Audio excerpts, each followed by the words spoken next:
Hello viewers, রেডটেক computer চ্যানেলে সবাইকে স্বাগত জানাই। তো আমি আপনাদের জন্য আরও একটা এক্সেলের ভিডিও নিয়ে চলে এসেছি। পরের টপিক যেটা আমাদের আগের দিন শেষ হয়েছিল তার পরেরটা আমরা আগের দিন শেষ করেছিলাম কন্ডিশনাল ফরম্যাটিংয়ে। তো আজকে আমরা format as table and cell স্টাইলের সম্বন্ধে আজকে আমরা জানবো। তো চলুন দেরি না করে শুরু করা যাক। তো আমার অলরেডি এক্সেল শিট খোলাই আছে এখানে। তো আপনাদেরকে আমি দেখাবো তো কিভাবে আমরা ফরম্যাটিং অ্যাজ টেবল ব্যবহার করবো এবং সেল স্টাইলের কাজ কি। তো আমরা হোম ট্যাবের ভিতরে এখনো পর্যন্ত আছি, স্টাইলে আছি।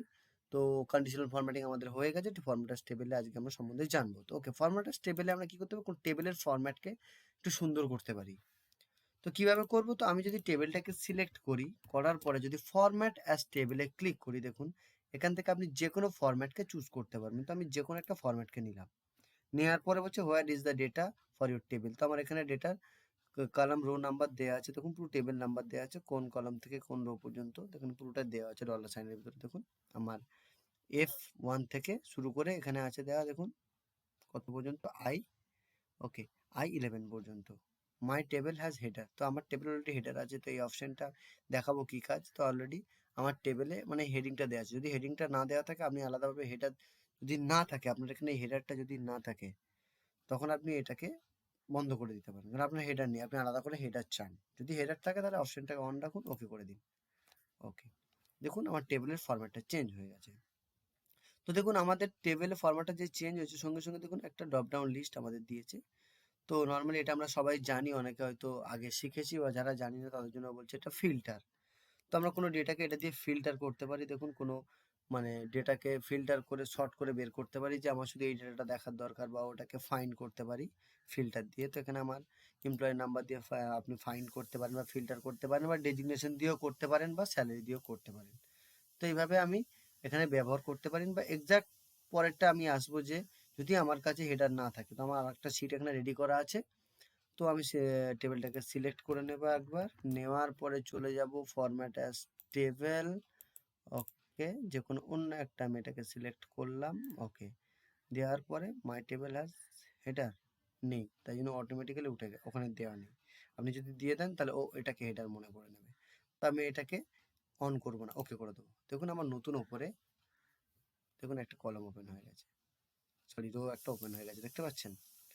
তো এবার এই রো এর ভিতরে আপনি আপনার পছন্দ মতো যা ছিল আপনি নামগুলোকে চেঞ্জ করতে পারেন। ধরুন আমি দিলাম এখানে যেমন ছিল এমপ্লয়মেন্ট নাম্বার, পরপর আমি দিতে পারি এমপ্লয়ি নাম্বার, তারপর আমার এমপ্লয়ি নেম যেমন ছিল এগুলোতে আমি এইভাবে বসিয়ে দিতে পারি, হেডিং করা ছিল যেরকম আমি করতে পারি। তো এইভাবে আপনি এখানে হেডিংগুলোকে বসিয়ে নিতে পারেন। ওকে, নেক্সট টপিকে আমরা আসবো। এখানে নেক্সট আমরা যেটা দেখব, আমি আমার টেবিল যেমন অবস্থায় ছিল তেমন অবস্থায় আমি ফিরিয়ে নিয়ে যাচ্ছি। ওকে, ফিরে এসেছি। তো আশা করি আপনারা বুঝতে পেরেছেন ফরম্যাট অ্যাজ টেবিলের কাজ কি। তো আমি এখান থেকে টেবিলের ফরম্যাটটাকে চেঞ্জ করতে পারি। ওকে, নেক্সট আসবো আমি সেল স্টাইল। সেল স্টাইলের কাজ কি? ওকে, তো সেল স্টাইলের মধ্যে যেগুলো আমাদের জানার দরকার সেগুলো আমরা জানবো। তো এখানে দেখুন, এখানে গুড ব্যাড অ্যান্ড নিউট্রাল বলে লেখা আছে। তো আপনি এখান থেকে কোনো এখানে আপনার মানে কোনো সেলকে আপনি মানে ডিফাইন করতে পারেন, নাম্বারকে কোনো কিছু কালার দিয়ে, এখানে গুড ব্যাড দিয়ে। ধরুন আমি দিলাম সব থেকে এটাকে স্যালারি, এটাকে ব্যাড, বা কোনো নাম্বারকে এটা আপনি ব্যাড গুড দিয়ে আপনি এখান থেকে ডিফাইন করতে পারেন নাম্বারকে কালার দিয়ে। দেখুন কালার দিতে এটা ছোটো হয়ে গেল, এবং এটাকে আমি ডিফাইন করতে পারি গুড ব্যাড বলে। এখান থেকে আপনি চুজ করতে পারেন। আমি দিলাম 40,000 স্যালারিকে আমি গুড স্যালারি। তো এখান থেকে আপনি 40,000কেও আপনি গুড করতে পারেন। দেখুন এখান থেকে আপনি আলাদাভাবে এগুলোকে আপনি সেল স্টাইলকে চেঞ্জ করতে পারেন, স্টাইলটাকে চেঞ্জ করে দেওয়া, আর কিছু নয়। জাস্ট এখানে আপনার স্টাইলটাকে চেঞ্জ করা, ডেট অ্যান্ড মডেল এখান থেকে চুজ করতে পারেন, টাইটেলস অ্যান্ড হেডিং দিতে পারেন। এখানে হেডিংস, ধরুন আপনার যে হেডিংগুলো আছে আপনি হেডিংগুলোকে সিলেক্ট করলেন, এক্স্যাক্ট হেডিংগুলোকে সিলেক্ট করার পর সেল স্টাইলকে আপনি এখান থেকে চেঞ্জ করতে পারেন। দেখুন হেডিং 1, হেডিং 2, হেডিং 3, বিভিন্ন রকমের হেডিং আছে, আপনার যেটা পছন্দ সেটাকে আপনি ভাবে ব্যবহার করতে পারেন এখানে হেডিং দিয়ে। ওকে, তো নেক্সট আমি আসছি কি আছে, হেডিংয়ের পরে লেখা আছে দেখুন থিম সেল স্টাইল। আপনি পুরো সেল স্টাইলগুলো মানে প্রত্যেকটা আপনি সেলের স্টাইলগুলোকে চেঞ্জ করতে পারেন। আমি তো সবগুলো একসাথে সিলেক্ট করে দেখাই আপনাদেরকে। স্টাইলগুলোকে আপনি চেঞ্জ করতে পারেন, 20% অ্যাসেন্ট 1, তখন পরপর লেখাই আছে, আপনি যেরকম নেবেন সেই হিসাবে আপনি এখানে চুজ করে সিলেক্ট করতে পারেন। আশা করি আপনাদেরকে আমি বোঝাতে পেরেছি। তো তার নিচে আছেন দেখুন নাম্বার ফরম্যাট, ওখানে নাম্বারের ফরম্যাটকে আপনি চেঞ্জ করতে পারেন। ধরুন আপনার যে এখানে টাকার অ্যামাউন্টগুলো আছে এগুলোর পাশে আমি কোনো কিছু রুপিসের সিম্বল দিয়ে দেবো বা স্টাইলটাকে চেঞ্জ করবো, এখান থেকে আপনি করতে পারেন। কমা একটু সরালে আপনি বুঝতে পারবেন। আমি পুরোটাকে সিলেক্ট করে একটু সরিয়ে দিচ্ছি, কন্ট্রোল এক্স, এদিকটা চেপে দিলাম, okay select, control X, okay control V, okay ছোট হয়ে গেছে, একটু বড় করে দেবো, ওকে। দেখুন স্যালারিকে সিলেক্ট করলাম, করার পরে আমি সোজা সেল স্টাইলে চলে যাব।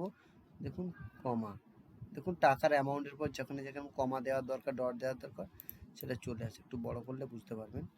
ওকে এবার যাচ্ছে সেল স্টাইলে, ওকে দেখতে পাচ্ছেন, ওকে কমা জিরো,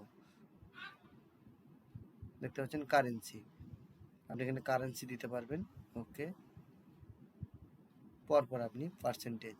তো এরকমভাবে আপনি নাম্বার ফরম্যাটকেও নাম্বারের স্টাইলটাকেও চেঞ্জ করতে পারেন, ফরম্যাটটাকে আপনি চেঞ্জ করতে পারেন এখান থেকে। তো ফরম্যাট আর টেবিলে সেরকম কিছু নেই, জাস্ট আপনি টেবিলের ফরম্যাটকে চেঞ্জ করতে পারবেন। সেল স্টাইলে আপনি সেলস স্টাইলগুলো চেঞ্জ করতে পারবেন। আপনি সেলকে আপনি ডিফাইন করতে পারেন গুড ব্যাড দিয়ে, আপনার ডেটা অ্যান্ড মডেলকে আপনি যে পরিবর্তন করতে পারবেন। টাইটেলস অ্যান্ড হেডিংকে আপনি পরিবর্তন করতে পারবেন, স্টাইলকে পরিবর্তন করতে পারবেন, নাম্বার ফরম্যাটে পরিবর্তন করতে পারবেন। তো খুবই একটা কঠিন জিনিস নয়, আশা করি আপনাদেরকে আমি বোঝাতে পেরেছি। তো যদি ভিডিও ভালো লেগে থাকে অবশ্যই আমার চ্যানেলকে সাবস্ক্রাইব করবেন, যেটা আমি আপনাদেরকে প্রতিদিনই বলি। তো আপনাদের জন্য আরও ভালো ভালো ভিডিও আমি অবশ্যই নিয়ে আসবো। তো আজকে ভিডিও এই পর্যন্ত।